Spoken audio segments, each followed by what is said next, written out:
Krishna, welcome everyone to Bhagavat Sravana. Thank you so much for being here. We have the most special guest today, Divyangi Devi Dasi ki. Jai. She is infamous. She is coming from the Brooklyn temple so far over the bridge. And I'm going to share with you both her bio that she gave me and also some fun facts that I know.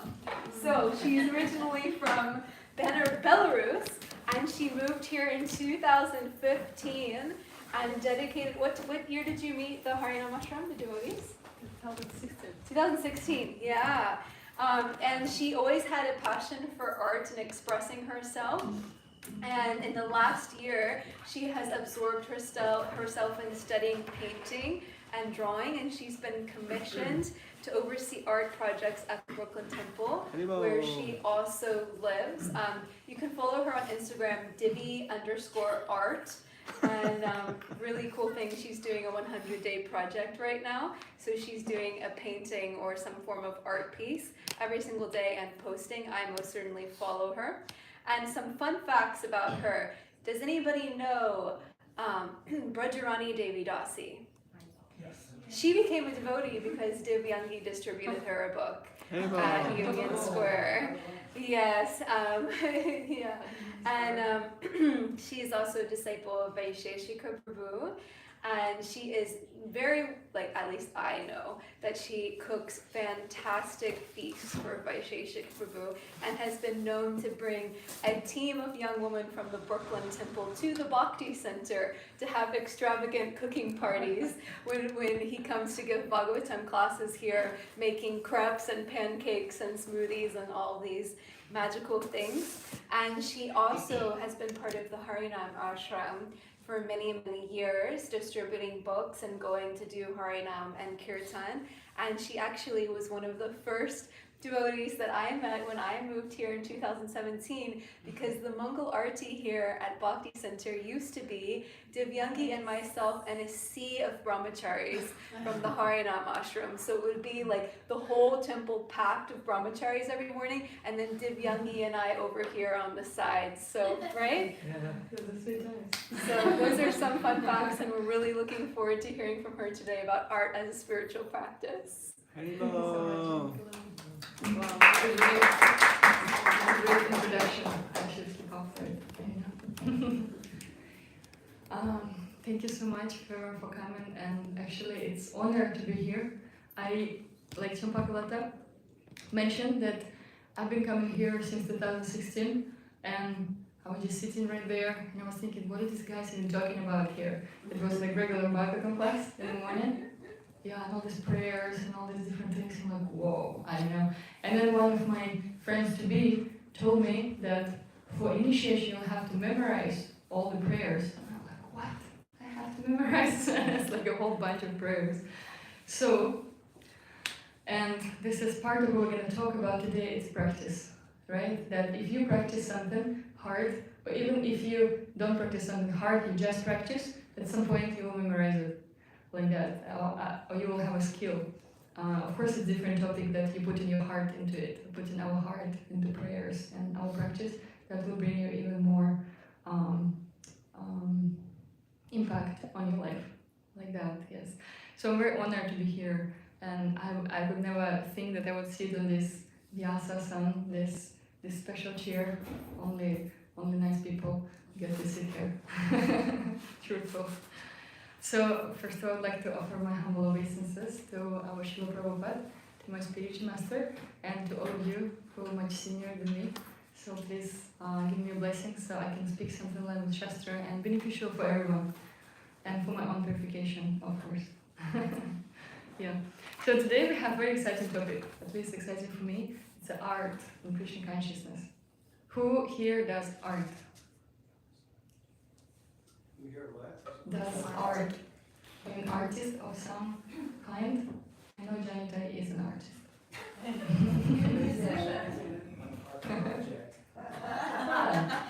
Yeah. You know, we're actually all artists, because art, it's not necessarily only, painting or drawing, but it's everything. It's cooking, or it's playing, it's given classes also, even studying the philosophy, or it's all art. That's why sometimes called, I tried to Google something, art in Krishna consciousness, and then everything what I got was art of Krishna consciousness. So everything you put under Krishna consciousness, it is an art. Art of living, you probably heard of this thing before, right? So even how to live nicely, it is an art. Ayurveda, our most famous Divya, right? It's also an art to live like that. And of course, Jayanta wrote poetry, published a whole book of poetry in Champakalata. So you have to sit here, not me. There is a very nice verse in Shibrama Samhita, famous book, a little bit harder to understand because the translation is given by, commentary is given by Bhaktisiddhanta Saraswati, which is a little more difficult than Srila Prabhupada, at least for me. But the translation is very nice. I'll read it to you. So this is, usually we would recite Brahma Samhita and one of the last verses, which is actually talks about spiritual world. Very beautiful. I'll just read it to you. If you want. You want to hear it? Yes. Okay. I worship that transcendental seat, known as Shvetadvip, where as loving consorts, the Lakshmis, in their unalloyed spiritual essence, practice the amorous service of the Supreme Lord Krishna as their only lover. Where every tree is a transcendental purpose tree, where the soil is the purpose gem, all water is nectar, every word is a song, every gate is a dance, the flute is the favorite attendant, effulgence is full of transcendental bliss, and the supreme spiritual entities are all enjoyable and tasty, when numberless milk cows always emit transcendental oceans of milk. Where there is eternal existence of transcendental time, who is ever present and without past or future, and hence is not subject to the quality of passing away, even for the space of half a moment. That realm is known as Goloka, only to a very few self-realized souls in this world. So this is the actual description of spiritual world, and I would add something else. That's what Srila Prabhupada said himself. We hear about how every word is a poetry, basically in the spiritual world, right? And every step is a dance. That Bhagavata practices already right here in this world. And once Srila Prabhupada said something about paintings. He said that the paintings are actual windows into the spiritual world. And actual windows, right here, these are actually kind of like a paintings, it's not real. Because usually we see that, paintings, they're not very real. If you go to the museum, they're not gonna just go alive, right, and just dance with you. We consider them to be it just happened in the past, this is how it is, stuck in time, like that. But if you think about this, the windows, right, this is not reality, this is actual illusion, like that. And Srila Prabhupada also, he would encourage his artists, devotees artists to paint a lot, different things. If you know this famous story about painting of Chaitanya Charitamrita book, it has 9 different volumes now, before it was more, because the book was divided in different ways, like that. And they had a marathon, so they had to publish all these 9 books in 3 months. And famous, what is his name now? Rameshwar Prabhu. Yes, he said this famous phrase, "It's impossible," right? And then we hear that impossible, it's word in a full dictionary. Yes. So, and actually it was possible. And of course it's a famous story from all different sides. And I got to hear this story from my Guru Maharaj, His Grace Vaisheshika Prabhu, from the side of an artist. Many artists joined at that time, and they were requested to paint right away, out of description. There was no internet before. No, right now we can just Google, I want to paint nature, and then like thousands of different things you can, copy it, right? Or you can even combine everything together, and it will be, all together you will create your own image like that. But before it wasn't like this. They only had the descriptions of Srila Prabhupada, and they were always welcome to write letters to Srila Prabhupada. So like, I don't understand how to paint this and this and that, and then Srila Prabhupada would give suggestions like that. And this famous artist, her name is Devi. She's pretty famous. She painted many pictures in Srimad Bhagavatam also, Charitamrita, and she basically was one of the main artists, and of course many others, and they would paint the paintings non-stop. And how would it work? Like they would work on one painting, and then when one artist, literally non-stop, when one artist till the end of night, they would paint, then they would just kind of go to sleep right there because they were so tired. Another artist would step up and just do the same painting, but so it's continuous like that. And in this way, they were able to finish it on time. And honestly, speaking to some of these artists, they would say something like, "Oh, I thought this is what it is. This is what Krishna consciousness is. You just come into the room and you paint all day long." Because this was the reality for them. They were like painting and painting and painting, which is pretty amazing. And of course, there is a nice. You can talk about different things about art and Krishna consciousness in general in art. Of course, we want to relate everything to Krishna. And I was thinking I can bring up more like historical part, which is Prabhupada disciples, the artists, and also the impactful part, what it does to me. And probably you can also share all your realizations how art is like healing for you, all of you, like that. So it's like a two-part. Yeah. Now we're talking more about history, about what was happening before and how we got all these beautiful paintings. Really amazing. So Srila Prabhupada said, he said,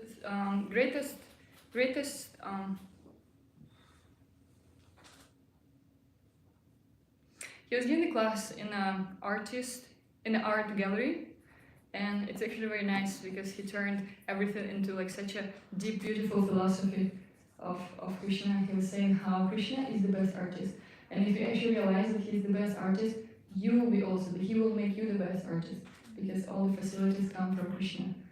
Right, and when we dedicate everything back, he will give you even more, like that.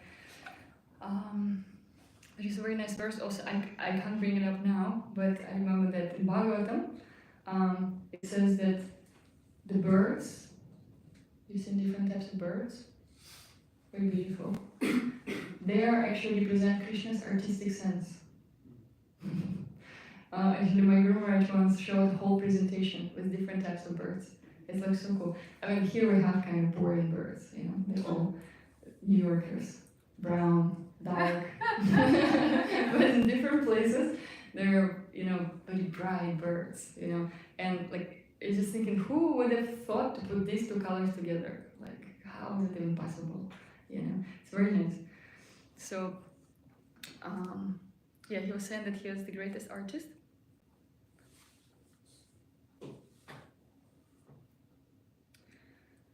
That we basically have to see behind every great work the hand of an artist. If you paint a picture, people kind of like glorify you so much. Yeah, you did such a nice job. You wrote such nice poetry, right? But then, like the strength comes from somewhere else. We kind of like people who experience it, they can tell you, right? It's, you kind of like a medium in between something. It just something goes through you, and even in this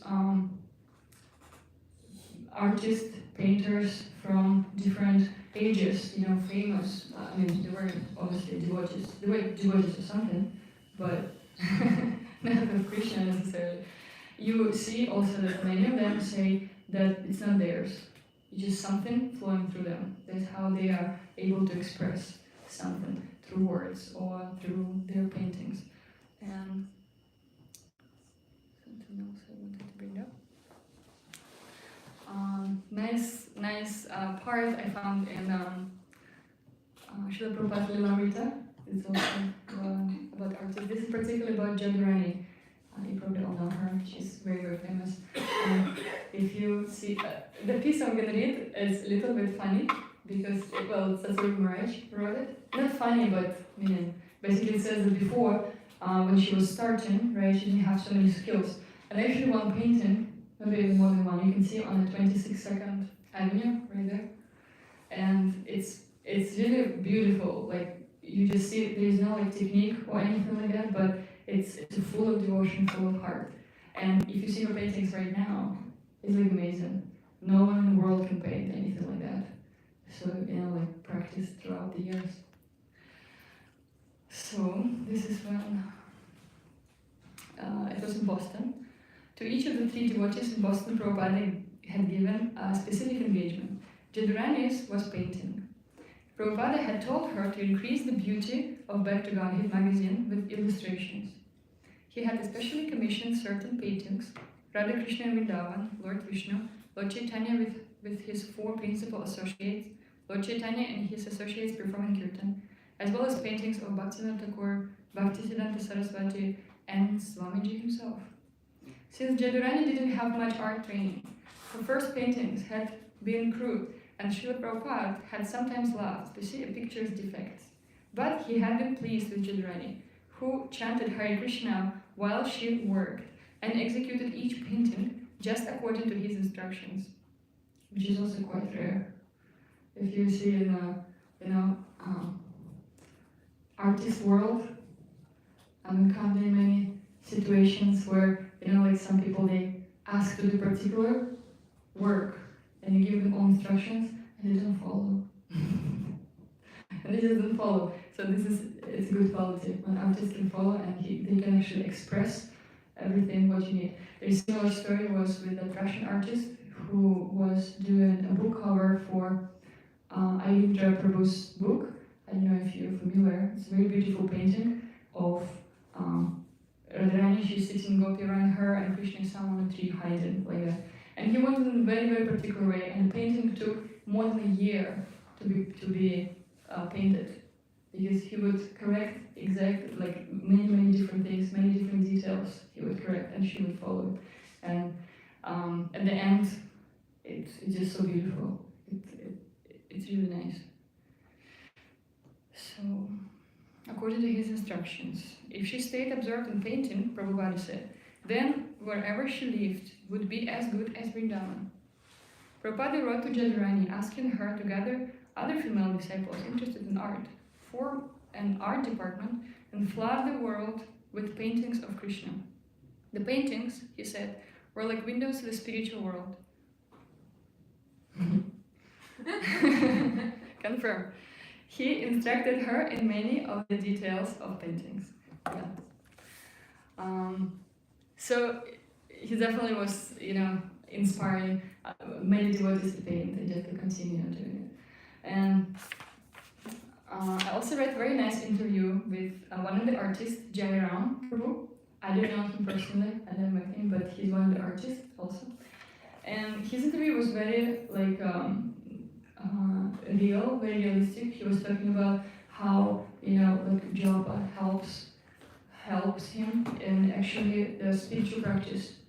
Because many of these artists in Prabhupada's times, they would just paint all day long. And when you're engaged in something all day long, sometimes it's very hard to attend any morning program, or you just kind of, just going, you're just doing it, right? And all of these devotees who were doing these art projects, they would say that this is what kept them going. This morning program, basically Mangalarti, chanting good rounds, attending Bhagavatam class, and after that, they can do it. And even nowadays, I've heard many stories from artists from Vrindavan, who live in Vrindavan right now. This is what they do. They do whole parikrama, and then they just take a brush and they paint. Because as we said before, it's not necessarily the skill, even though we will talk about skill also, but it's more of the Krishna will inspire you to do something. A very nice verse in Chaitanya Chaitamrita where it says that by the mercy of Lord Chaitanya, even a lame person can cross the mountains. And I believe also the blind person can compile the poetry, something like that. Very beautifully said. So ultimately, it's all his inspiration. Sorry.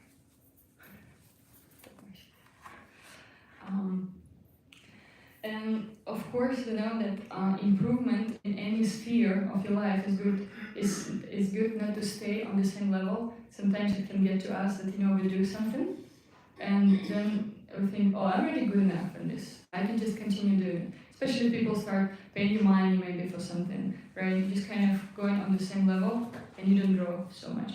But improvement is always good. It's always good to learn many different things, especially in your field. You know how like in our countries, in like Soviet Union, Belarus, right, where I'm from, we have different type of education that you would give, like if kids they're bad at math, you would give them teacher on math, right? And here in many, well, I guess good schools, right? If you see that kid is good in one particular thing, you would hire a tutor for him for this thing, so he will become even better in this, right? So not to become like equal in everything. They usually say, like you kind of can do everything, but nothing good. Jack of all trades, master of none. Little by little, yeah. But I mean, nothing wrong with this, but just it's nice. It just gives you more inspiration to just live your life fully if you develop yourself in something what you really love. Yeah. And so about the skills also I want to mention. This is more like practical part right now, right? That we see that these devotees who were painting before, they did different types of art, just by doing it, they would become better and better and better, right? And it's actually very nice to improve, which is, there are so many courses right now, different schools, and also, of course, it takes humility to understand that, I actually can be better, yeah. And art, you probably heard a lot right now, something called art therapy. Very, very popular thing right now. And it's actually very also effective. We did this past summer in Brooklyn Temple. We did series of these workshops, something called Art from the Heart, for the heart. I put from the heart, but they put for the heart, but it's okay. And the idea is that to just gather all together and just allow yourself to paint something. We explore different medias like watercolor, oil painting. That was such a mess. That was so good. All the devotees created modern art. Abstraction. and also pastel, also very nice video if you try. And because you're working with your hands, first of all, and you're working with your mind, and especially I was encouraging devotees to really be open for whatever comes to you, because of course we have so many blocks, so many different things in our heart, and sometimes we even want to do something, but we're not able to do for some reason, like that. So the idea was to just encourage everyone to just be, paint something. Like, it doesn't have to be good, it doesn't have to be bad. So many times in my childhood we hear, oh, this is not good enough. For kids actually, it says that if parents or people who they admire don't say anything, it's the same, it equals that they say bad things, like that. So there needs to be like encouragement. And if, for me, like I'm coming from this background of Soviet Union, and there was no encouragement. That's why I enrolled in school last year, art school, and for me it was like a mind-blowing experience, because I wanted to, like Bhagavat Sravana said, that I really like to paint, create different things all the time, but it's also very different when you know what you're doing, or if you just feel it's right, like that. You will become more confident. The same like we do with Bhagavatam classes, with any kind of cooking, right, dancing. You have to like practice and learn the technique behind it, right? If you just try to put some ingredients together, it's not gonna work. Well, in cooking it might work, but not in baking. In baking, you have to be very precise. We do also baking workshops. Yeah. And that's why skills are very important. And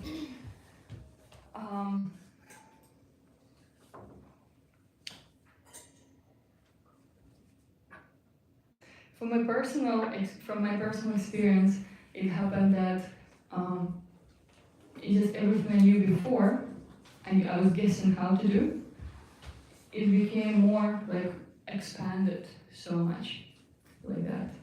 Yeah, and even this project which Bhagavat just mentioned, that 100 days project, is that this is not an artist, just like a great musician.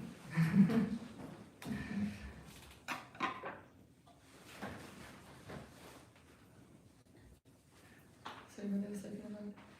100 day.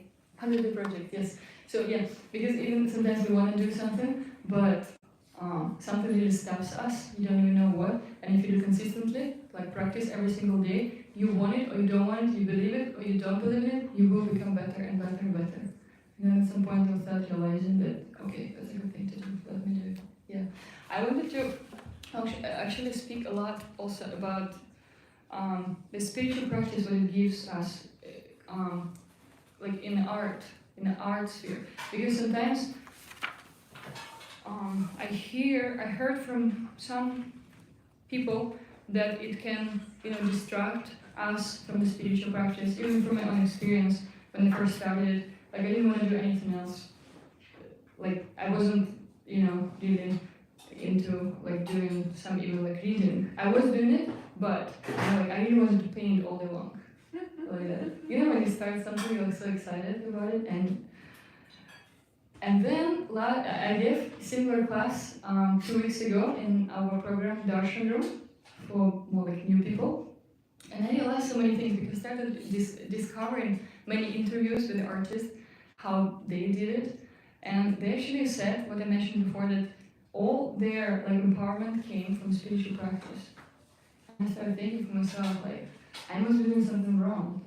Because, if this part is going well, but the spiritual life is not going well, like, you just want to put it aside, then something is missing. Like that. It's also nice to recognize these things. Because usually, not usually, but for me sometimes it's hard. I'm just thinking, oh yeah, this is one is doing better, that's why we shouldn't, I should concentrate more on spiritual life. But after all, we have to think about the goal, why we do anything, right? And just correct yourself more and more towards the direction. So I learned many things from Prabhupada's disciples, how they did it. And I kind of put few bullet points about how japa helps to improve your practice. So the first one is that many ideas come through chanting. So when you chant, right, you basically in connection with Krishna. It says also that when you're chanting, you're talking to Krishna, right, through chanting. And again, I can come back to the example of Ayurveda Prabhu. He's famous for his kirtans, which people never heard before, the melodies. And he, actually when he was chanting, he would have to stop sometimes and just play it and record it. Because, they would come to his mind, heart, somewhere, like they were going through him. So many ideas come, so it's good to chant. Then, that one interesting. Heart becomes more and more clear and soft. So we heard that chanting is Chitto Darpana Marjana. It says that chanting is cleansing our heart. Cleansing our heart, and the more you do it, the more you can see yourself in the mirror of your heart. It's very beautiful, poetic description. And of course, if you even start doing something and then you compare, like, of course in spiritual practice, and then you start doing something, and then you compare what you did before with what you do now, of course it's like 1 year, 5 years, 10 years, you'll see so much difference. Because as you know, like as we chant, our heart gets purified, and the quality of your work becomes different. It's pretty amazing. Like you don't plan it, you're just there. You know, you want to do better. You have better vision, and of course through studying, through reading books, you have better vision of what you want to paint, what you want to paint Vrindavan, you know.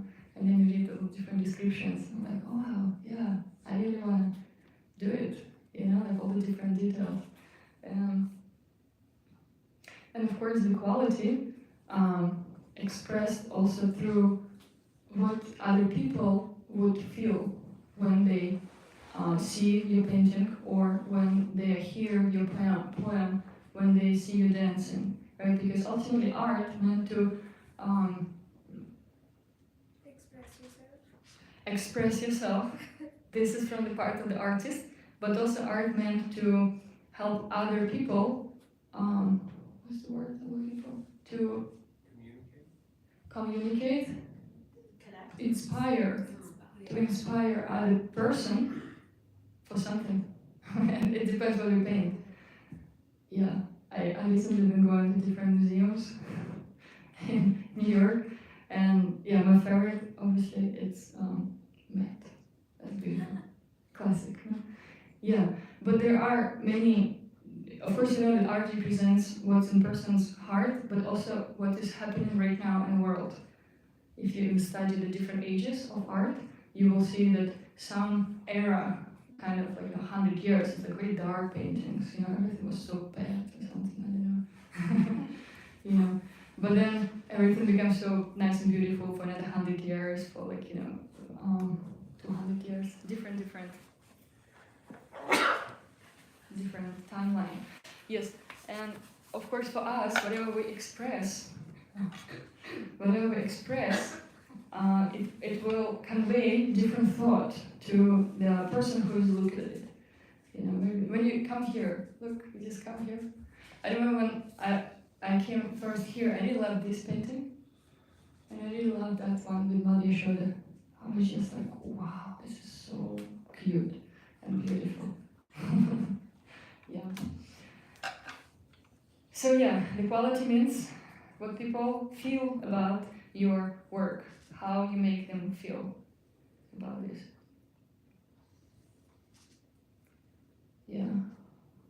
Modern Art Museum, you want to hear my experience?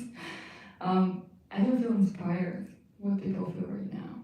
It's very like intense, because it's very down to earth. Let's put it in this way. But that's how it just shows the culture of, you know, of a level of the culture, what's happening right now, and what people are interested in. Well, that's why, according to Srila Prabhupada, we have to get more and more paintings of Krishna. Maybe one day we will have a whole exhibition in Met of paintings of Krishna. That would be cool. Accompanied with dance and poetry. That would be nice. I mean, it's not impossible, right? And then third one, we're going through bullet points, right? You definitely please Krishna by chanting, because ultimately, you know, it's nice to chant. We communicate like this with Krishna, and if we don't chant, then so much illusion comes. We think that we communicate, but then it's not working on a long period of time like that. Then fourth one is chanting. It's a link with God. When you chant your completeness, your individuality becomes more manifest. So of course we're all individuals, and we have our individual approach to any types of work, and especially we see it so much in the art, whether it be music, whether it be dance, poetry, or painting.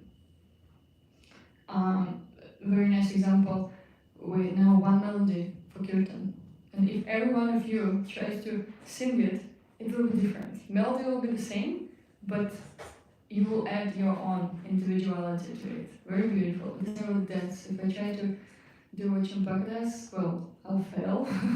But if something simple, still it will be something different, because my individuality is different. Or write something, right? Write a poem, right? you're expressing yourself through it, right? And you have different hearts from my heart, what we talk a lot about individuality in all the Prabhupada's books. And of course with the painting. If you try to copy Monet, Picasso, you might be successful, but still you will add your own thing to it. You know? And it will be as valuable for some people. It definitely will be the same way. And so, and of course, when we connect in this way, like through chanting, through our spiritual practice, then we know that Krishna, he is a complete. I'm going to eat right now.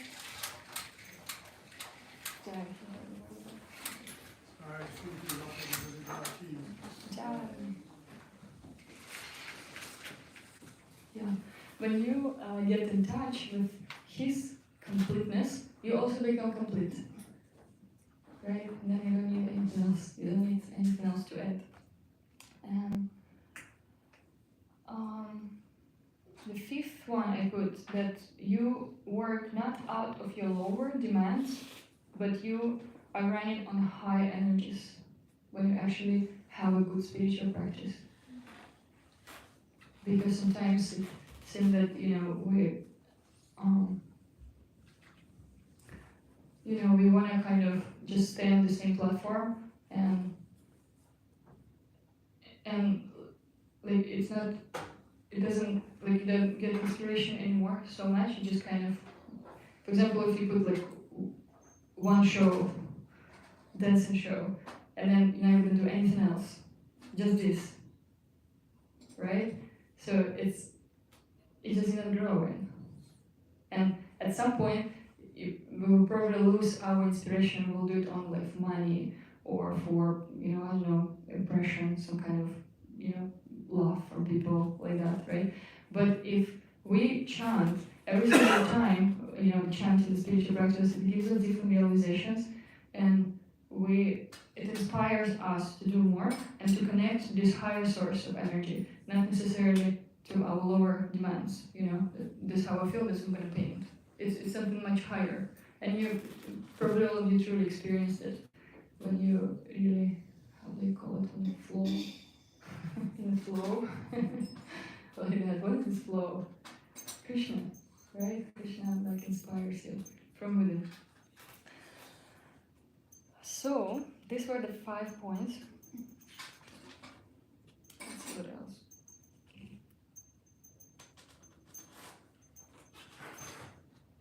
Nice thing about our scriptures is that we have so many different descriptions.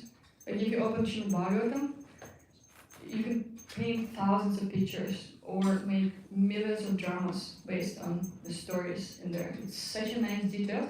So it's also, we don't have to speculate what we want to express. We just have to try to connect more to it. So we have more desire to go towards this direction, again through spiritual practice. Because there's so many things we want to express.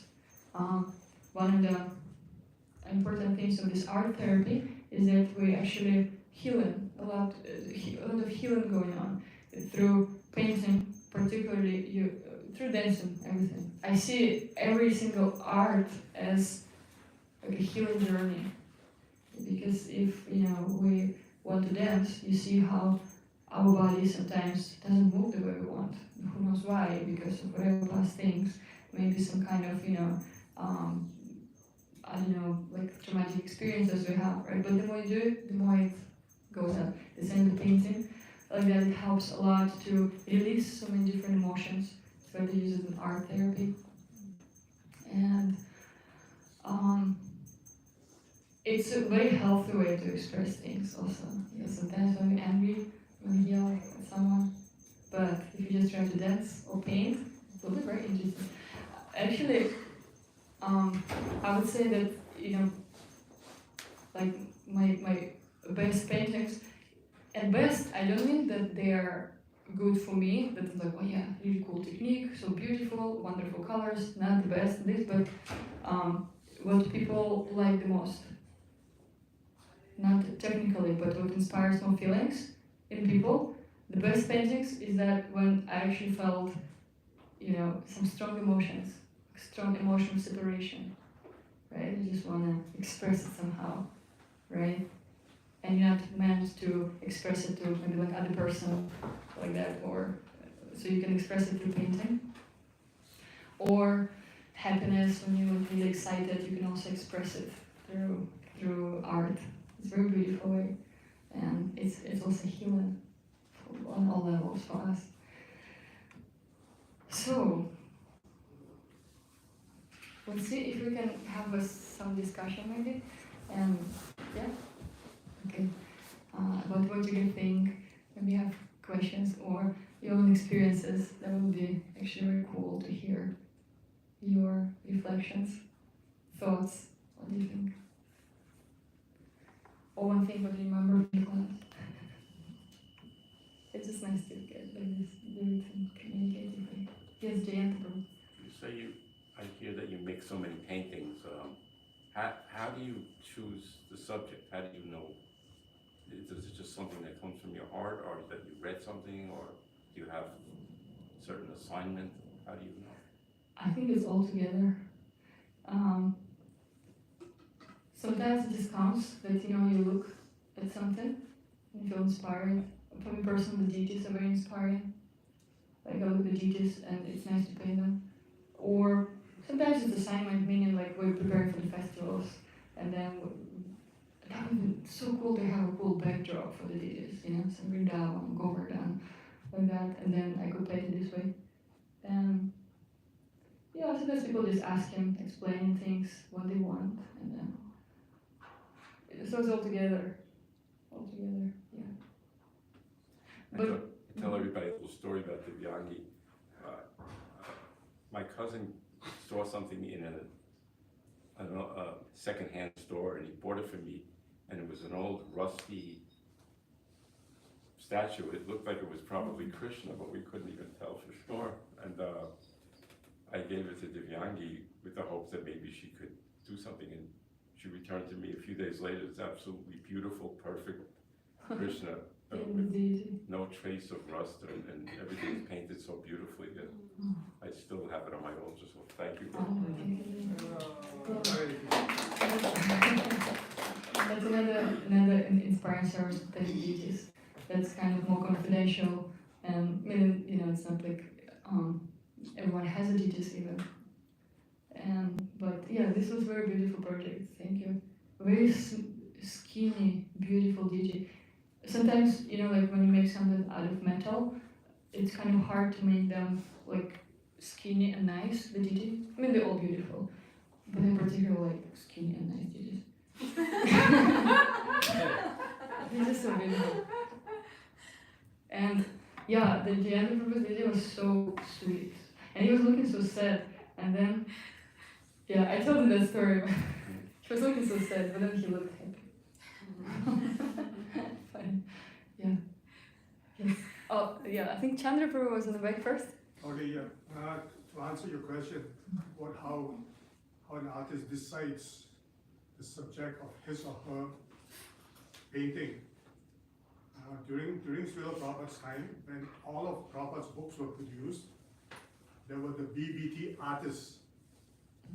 So the subject, usually whatever the paintings were produced during that period, would be based on what Prabhupada brought out, on what he was translating at the time, the Srimad Bhagavatam, etc. Yeah.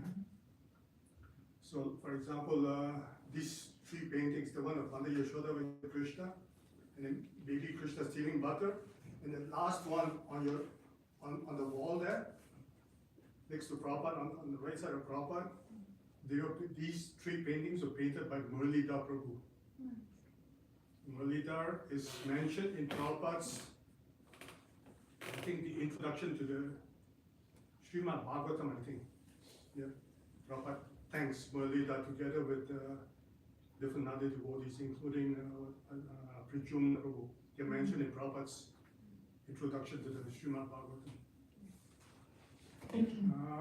There was a lot of artists were involved in there.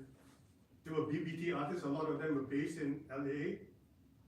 Then after Prabhupada departed, another painting, what would you call it, a workshop, an atelier was started in Villa Vrindavan in whatever the Firenze, if Florence in Italy. And then they all got disbanded after something. Nice. But the movement has a lot of artists, and now it's like you can just pick whichever one you like from whichever of the scriptures and just paint that scene. Yeah. Yeah, and they did it all like such a great job, especially as you can see so much empowerment. Like they were all just starting like to do it, but then somehow like how, because if you actually start doing something, you can realize how not easy it is. You have something one in your mind, and then like it's just different on paper. It's so interesting. Yeah. Yes, just thank you so much for sharing, and just a reflection about the connection between japa and art. And I understood how you were talking about how related they are for you, and I was wondering if you could share a little bit more about how, since it sounds like you've been doing more artistic expression, how it's influenced your japa, and if there's anything that you could extract and share from that experience to help us go deeper in our japa. That's such a nice question. If really, like, it kind of goes both ways, like from japa to art, from art to japa, like that. It's like a circle.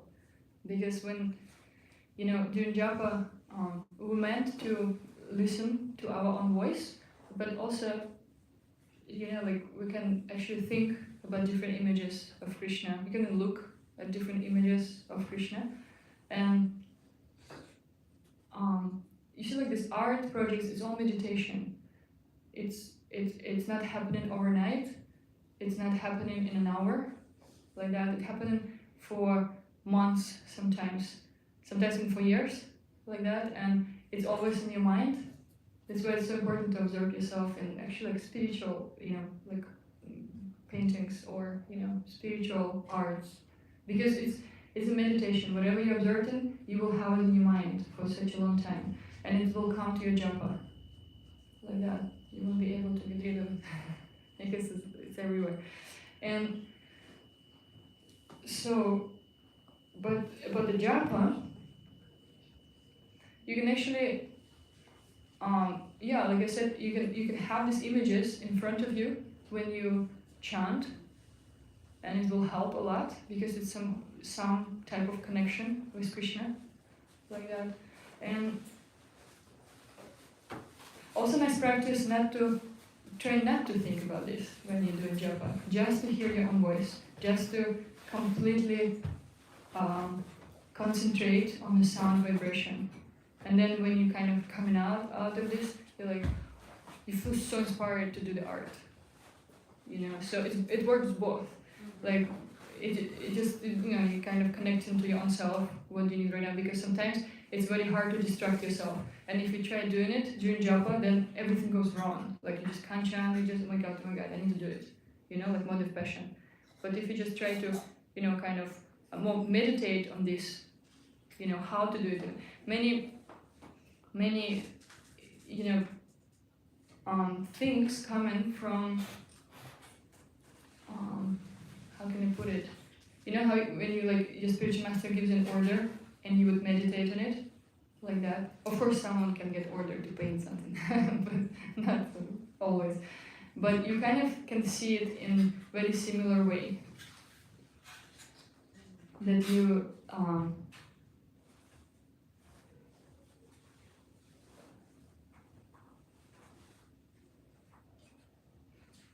you can say something else, or you can ask something else, meaning to clarify it more. How you understand it. No, that was a perfect answer, and It's a bit hard to express something. no, it's beautiful and very auspicious. I had just purchased all from the Krishna store. They have all the pictures of all of Krishna's pastimes in Vrindavan, and they're very inexpensive. They're just like small prints, and I just got them all and was planning to scan them into my computer because I have a day job where I'm in a lot of meetings on the computer. Yeah. So I thought, oh, I can just look at them, you know, at work. But I love what you're saying about looking at them in Java, and I'd heard that, but for some reason it never kind of connected, you know, I see you sometimes looking at pictures before Java. But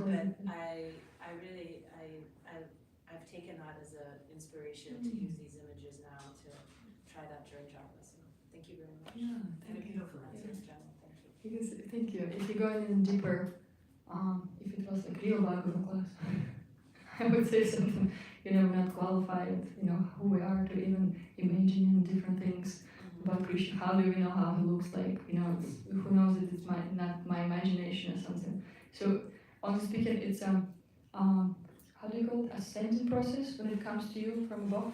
Descending. I was just testing you.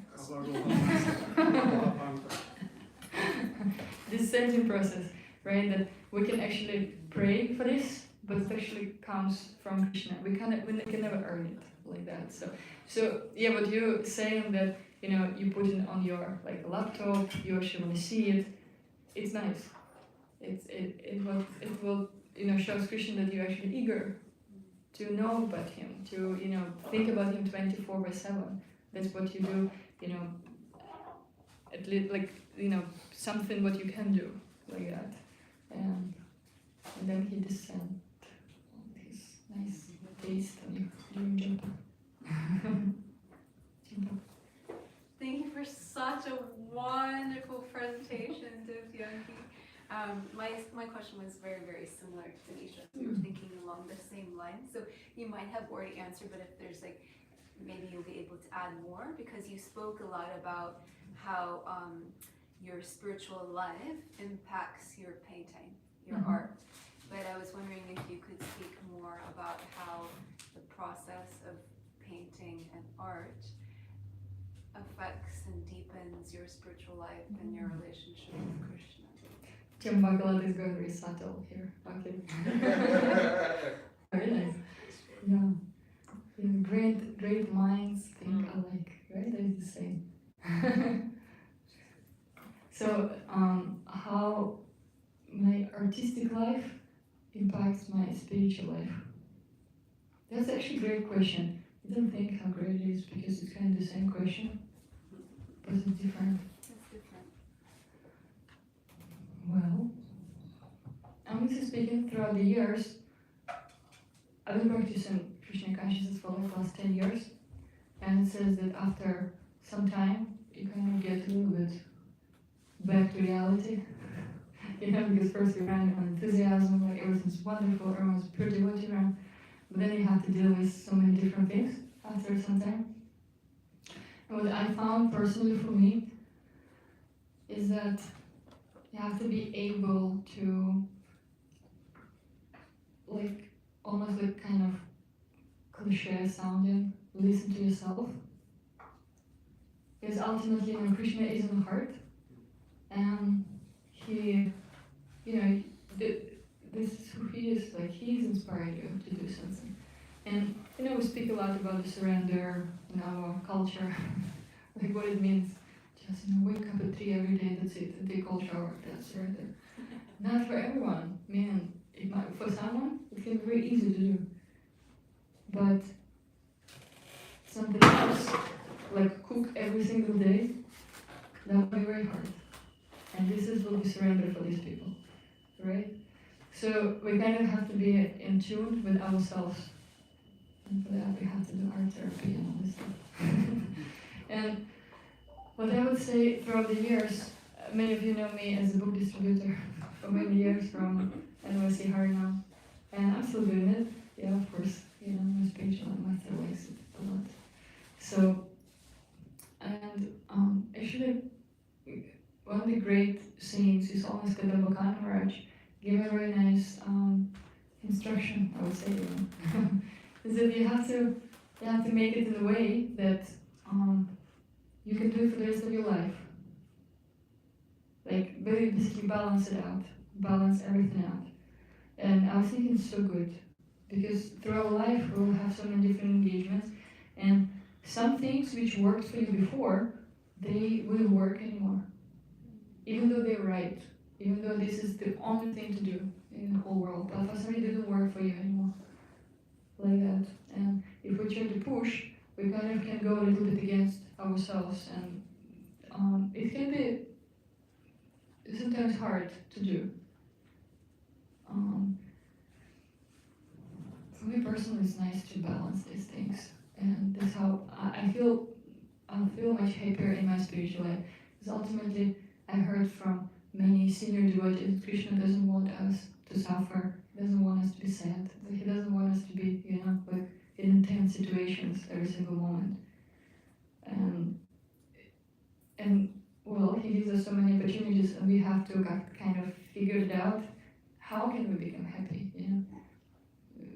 Yeah, sometimes we if you want to go deeper, we kind of like attach to this condition of suffering, just like suffer, at least from our background and there, in like Russia and Belarus, people just like to suffer for some reason. I mean, it's just how it is, right? It's Genetic predisposition. That's the nature. yeah, but this is just not how it is. Krishna wants you to be happy, And if something makes you, if you need to, paint, you need to take a nap, you need to read, right? And it will make you happier. You'll be much better to other people, to other devotees. You want, like, stop on anybody. It's good. It's good because, ultimately, as Srila Prabhupada said, at the end we're gonna write our own plane.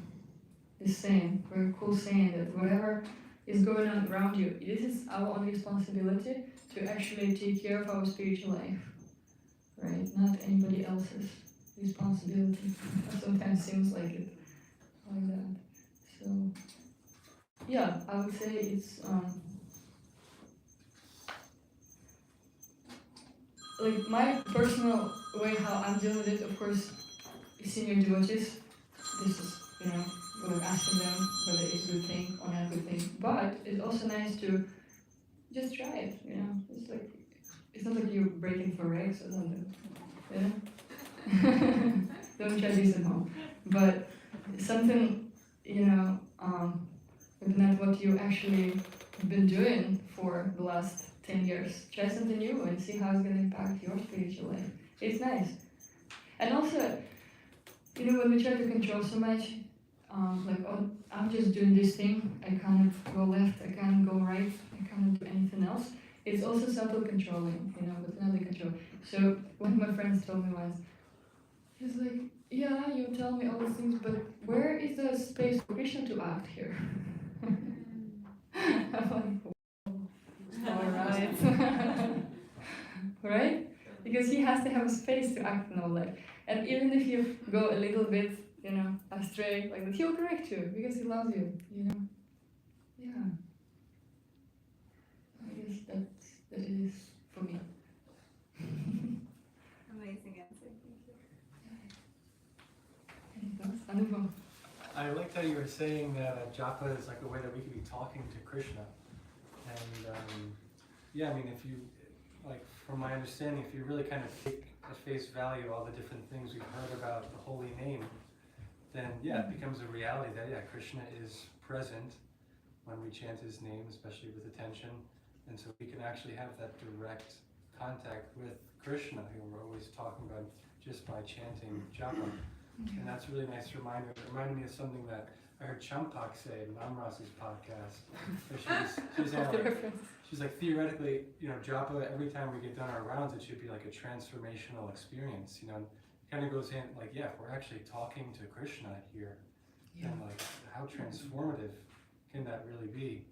And it made me appreciate Vaisheshika Prabhu, how he put such an emphasis on chanting good japa. And I think I heard somewhere, maybe somebody else would know, Prabhupada say that something like 90 or whatever is 90 or 99%. 99% of our spiritual advancement comes from our japa practice.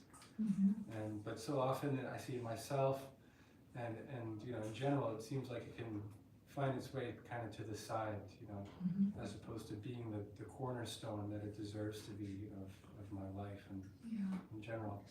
And yeah, definitely the times in my life where I've really made it the center, I've always felt most connected to Krishna, regardless of if I'm distributing a lot of books or not, you know, or reading a ton or not. Whenever my japa is there. And so yeah, curious your experience, and if you had anything you know that you've seen to help you, you know, chant good japa. And yeah, you shared some things already, but if there's anything specific you can take away.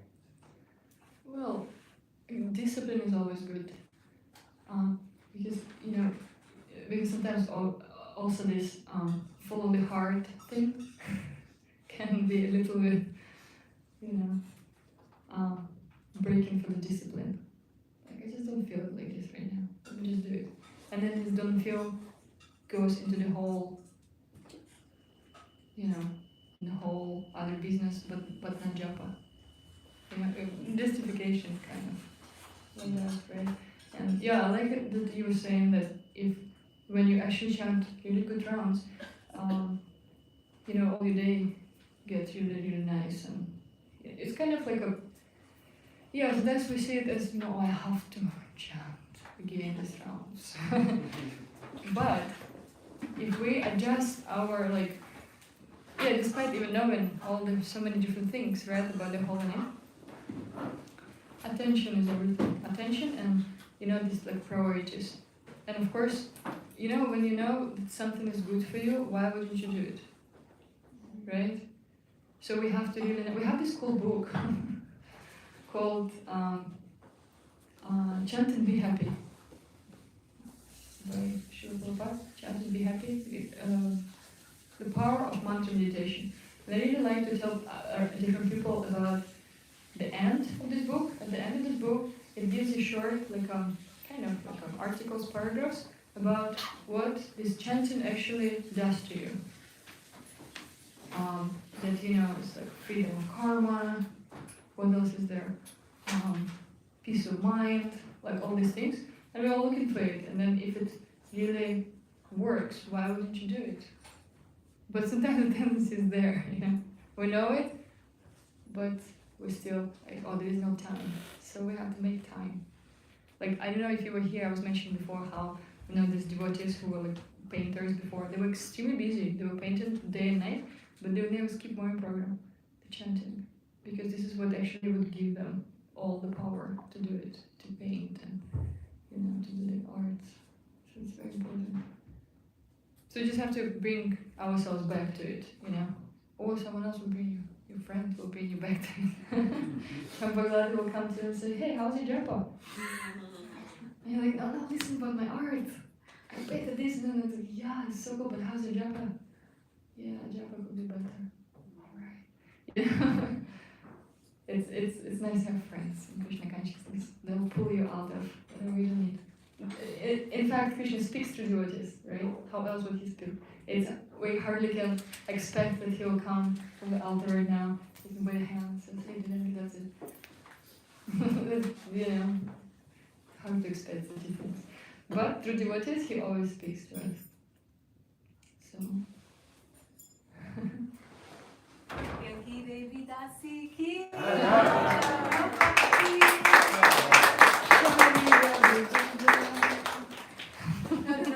Arti. So now, Sakini is going to lead us in Arti Kirtan. So please, you can move the bhajans, come forward, sing and dance together for the pleasure of the Lord.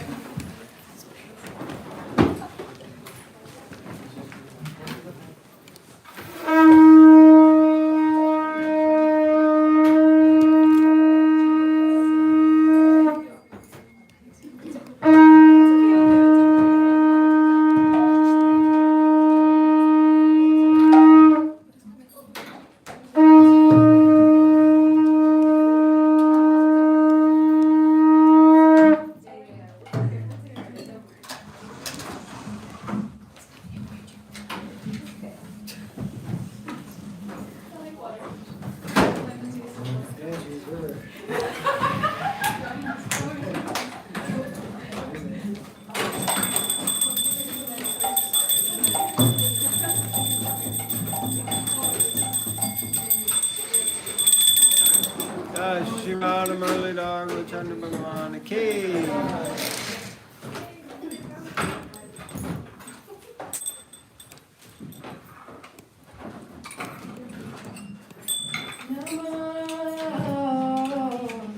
Krishna Padaya, Krishna Vishtaya, Bhutale, Srimate Bhaktivedanta Swami,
Hare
Paramsamajikacharya.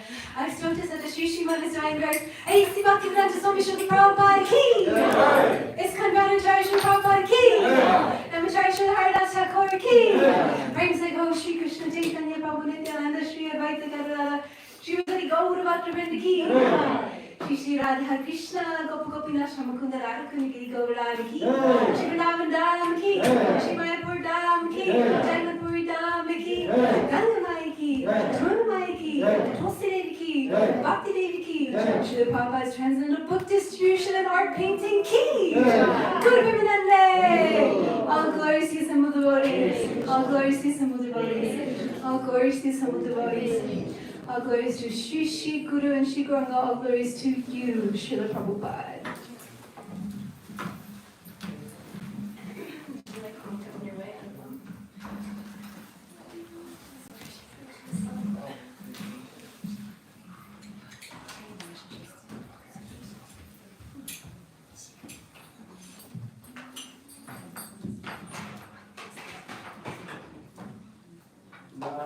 Namaste Narasimhaya.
applause to Divyangi again. If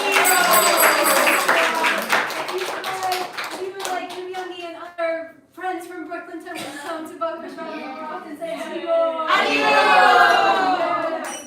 So this happens every Sunday. Next Sunday we have very, very special Rukmini Walker. She's one of the most senior disciples of Prabhupada in our entire movement.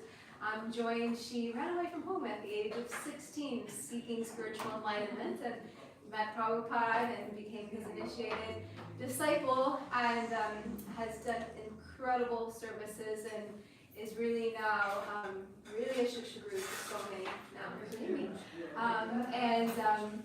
We love her very deeply. So she's actually doing a one-day retreat this coming Sunday. The Bhagavat Sravana is open, she will be doing the Bhagavat Sravana, you don't have to register for that. But if you would like to stay for another session after lunch, which is like the whole one-day retreat, you do need to register for that online. The Art of Prayer is the one-day retreat. So please register. I believe it's just like a suggested donation, which we really want to do to support someone who's dedicated their entire life in every single way to Krishna's service. So please, please come. And we have wonderful lunch, prasadam served for you in the back. Please stay, have prasadam, give a donation if you can, and make friends with each other. Or be with your friends that you already know. Hare Krishna.